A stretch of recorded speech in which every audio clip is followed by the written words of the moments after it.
Last time we talked about the bad leaders of Grimgar, or the good leaders who do bad things sometimes. That's also part of that video. Today we're going to talk about the good leaders doing good shit and what a good leader is in Grimgar. I will bring up Hadahiro briefly in this video, but only mainly because Hadahiro has been talked about on our page to death. If you guys want to hear more about Hadahiro, I'll make more videos about it, but I've talked about Hadahiro like crazy, man. Like, I don't know what else to say about the guy, but what I will say is Hadahiro is used as an example of someone growing into leadership, because not everyone is built to be a leader, but if you try hard enough, you can grow and become a good leader. And while it takes a while for him to get there, he in current Grimgar is actually a very splendid leader, to the point where other leaders are actually asking him for advice. And on the other hand, there's also characters like Renji, who technically do grow into being a much better leader later on, and starting off in a weird place, only because he tried fighting everything by himself, and is sad because his teammates are not good enough to keep up with him, but he eventually grows out of this, and grows into a leader that is actually willing to give up control of his party to his mage teammate,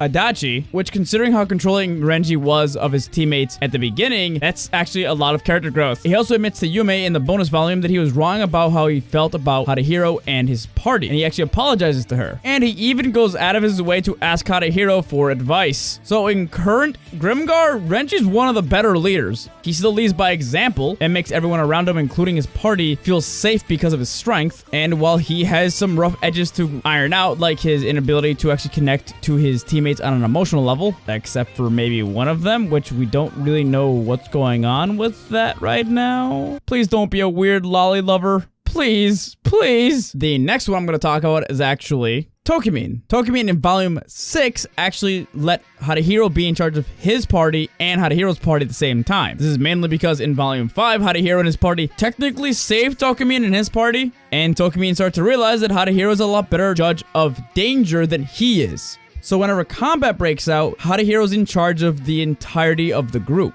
And if Hadahiro judges it to be too dangerous and decides to pull out, it is implied that Tokimin will also agree with this and pull his team out as well. The funny thing about Tokimin is that, kind of like Renji, he makes people feel comfortable around him. Not by being super powerful, which he technically is, but because he's so goddamn charismatic. He's so damn charismatic that Hadahiro even has trouble saying no to him. And in later volumes, Tokimin even goes out of his way to protect his friends by sacrificing either his life or his connection to his god by using a special spell that gives him a power-up to fight off a Dark Knight monster with Brittany. And he's also very supportive of his team, even though sometimes he supports the wrong people.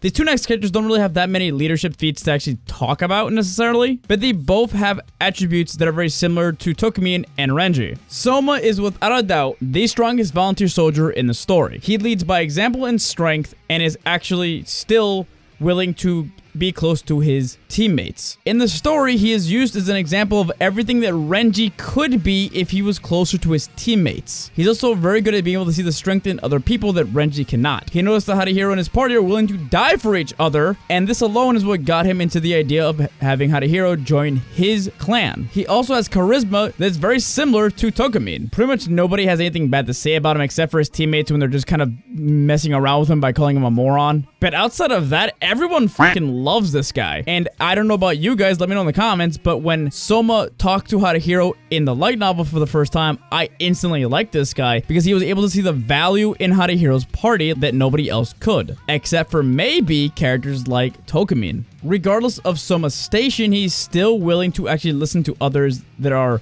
significantly weaker than he is, and he doesn't actually devalue them as people. In volume 6 of Grimgar, when all of the volunteer soldiers are being overrun by monsters, Hadahiro suggests that they should actually leave because volunteer soldiers are dying everywhere, and there's no point to them actually dying anymore. They're not going to be gaining any actual resources from fighting the monsters anymore, so the people are just dying for no reason. Soma and other volunteer soldiers actually realize this as well, and they all form a circle and defend the weaker volunteer soldiers while they leave the other world. Once Hadahiro mentioned the loss of life, they all decided to back off, saving literally thousands of lives. The last person I want to talk about is actually Akira. Akira is actually used as an example of what Hadahiro could be if he can actually reach his full potential. Akira is essentially used in the story as an example of somebody who has lived as a weak person early on and grown up to be a great and powerful leader. in Volume 6, which is the only volume where this guy ever shows up so far. Kiryu and a lot of other low-level volunteer soldiers were actually all together and actually had a meeting to talk about what they're going to do about the giants in the Dust Realm. He was happy to talk to pretty much everyone. Just like Soma, he didn't look down on people for basically being weaker than him or having less experience than him, and he even went out of his own way to actually support the younger generations. And while we don't see him doing crazy things to lead his own party, he does actually help lead the volunteer soldiers around him by helping them get their shit together to actually fight off monsters. This man's so confident and actually helped out other volunteer soldiers and helped lead them to the point where he actually went out of his way to stop by Kuzaku to teach him how to fight better in the middle of a fight. That's how good of a leader this guy is and how supportive he is to people around him. And he's one of the people that listen to Harahiro about leaving the Dusk Realm to save people's lives. And when Soma shows up on the battlefield, he lets Soma take care of the bigger monsters because he just knows that Soma's better at him at killing monsters than he is. And he goes into more of a supportive role for the fight. Now that we're at the end of the video, I could probably answer the question I made at the very beginning. What is a good leader in Grimgar? Or just a good leader in general? A good leader is flat out somebody who is willing to communicate with others, someone who is respectful of others, someone who's okay with allowing others to take control of certain situations if it is best for the entire group, someone who's willing to ask or take advice from others, and also having confidence helps quite a lot. And Harahiro is used as a main example of a leader in Grimgar, and by the end of the story, he has all of these things. But that is the end of my video. If you guys enjoyed, hit the like button, share it, tell me in the comments down below. But I should probably put this here at the end of the video. I will actually be talking about different fantasy stories in the next couple of weeks. I've already started talking about Log Horizon, but very recently I got into something called light RPG books. They're more or less just isekais, except they're from the West. I got into one called Dungeon Lord, and I think you guys are going to absolutely want to get into this book because it's really good. You guys are going to really like this book, I promise you. But I'll be making videos on that later. For now, I'll see you guys in the next video. Bye!